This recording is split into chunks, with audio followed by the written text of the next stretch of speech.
I might have got into the CFA game too late in the piece myself. Next up, we have Richard Klipin, who is Chief Distribution Officer for Sovereign Insurance, also a segment of financial services feeling a bit of heat these days, and under Richard's leadership, I'm sure we'll learn more about it. Thanks. A lot of change. Thanks for the opportunity, folks. A couple of disclaimers. I'm not a disruptor. I'm not working in a startup, but working in a large organisation that's kind of confronting these kind of conversations, because it's happening every day and it's happening in our backyard and it's happening right around the world. So how does a large incumbent kind of deal to these kind of issues? And one that's making substantial amounts of money, as those of you who followed their profit announcements just recently. So tell you just a quick story personally. School holidays a couple of weeks back, we kind of thought late and we went, where we're going to go. I'm across from the West Island, in case you don't know, so I'll refer a little to Australia in this conversation. Anyway, first winter in New Zealand, and we go, let's take the kids, we'll go to Rotorua, it's got some big wraps. So instead of jumping to a travel agent and to TripAdvisor, we ended up on Airbnb and ended up with a fantastic experience, which happened to be a lady who runs a blueberry farm. She's got some cows, she's got some sheep, she's got kind of the whole experience, and we ended up with a whole house, which is top-notch house, way too big for us. But kind of was a on the run kind of decision, and gave us exactly what we wanted, and the kids had an experience that they would have never got in any Rotorua motel or hotel. And that kind of opportunity, as we play it out through financial services, in this case through Airbnb, is kind of playing all the way through. So it's this confluence of wherever there's pain in our world, or wherever there's great cost in our world, or where there's ever opportunity, there are people sitting around going, how do we mess around with this?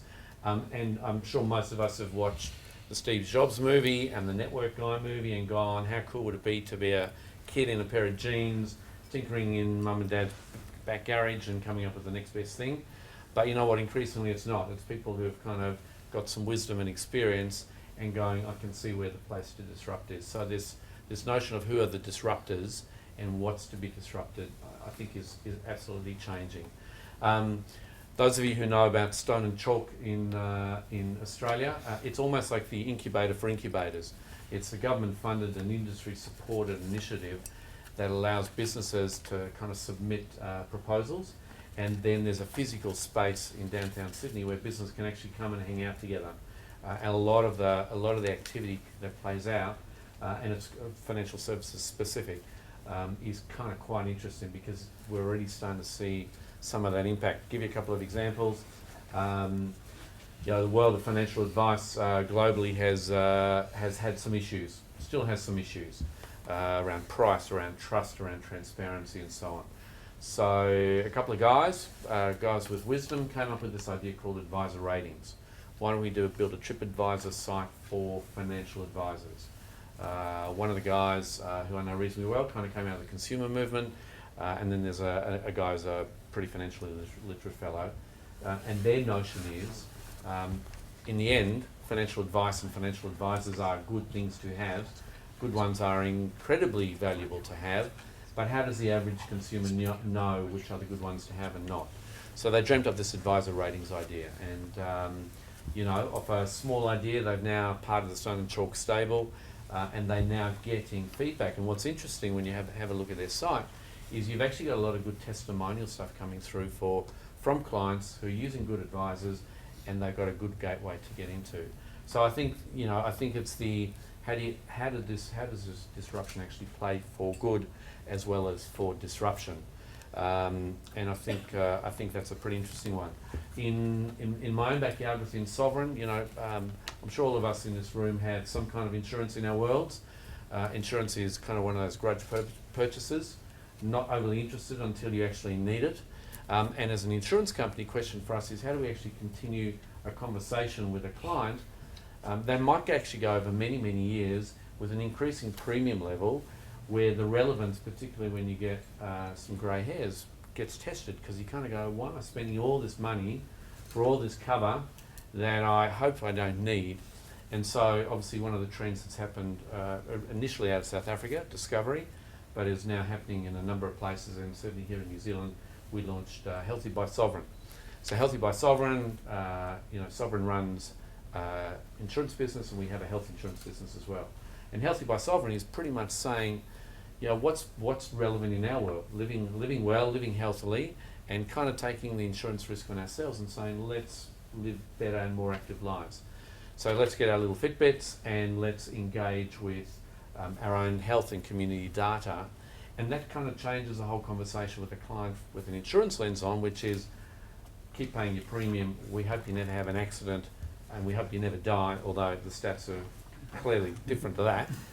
To a conversation which is, how do you actually engage in your health and well-being in a far more productive way? So I think that's the disruption, and in a sense the big instos almost need to bring on the self-disruption idea.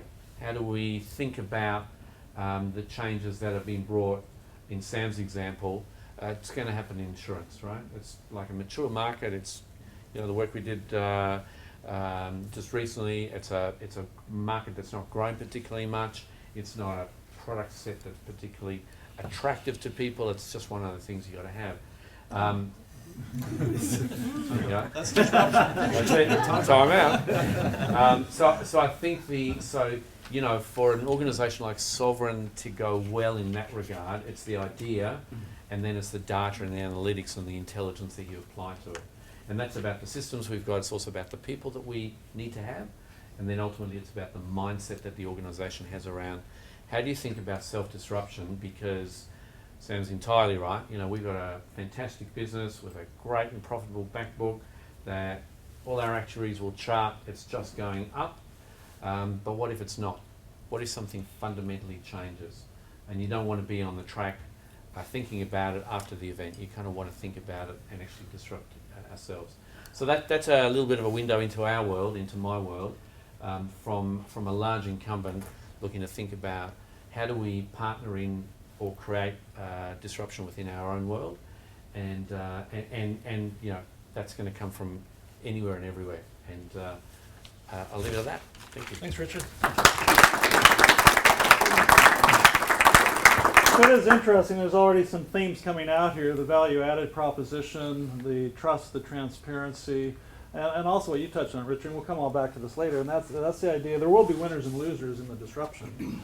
But the question then is, who builds a brand around the changes that are being demanded by the consumer, and again back to the trust and back to the confidence in the sector, which ultimately could be a win-win for everybody. Of course, if the sector unlocks and if there's more people investing and more people buying insurance, that certainly is.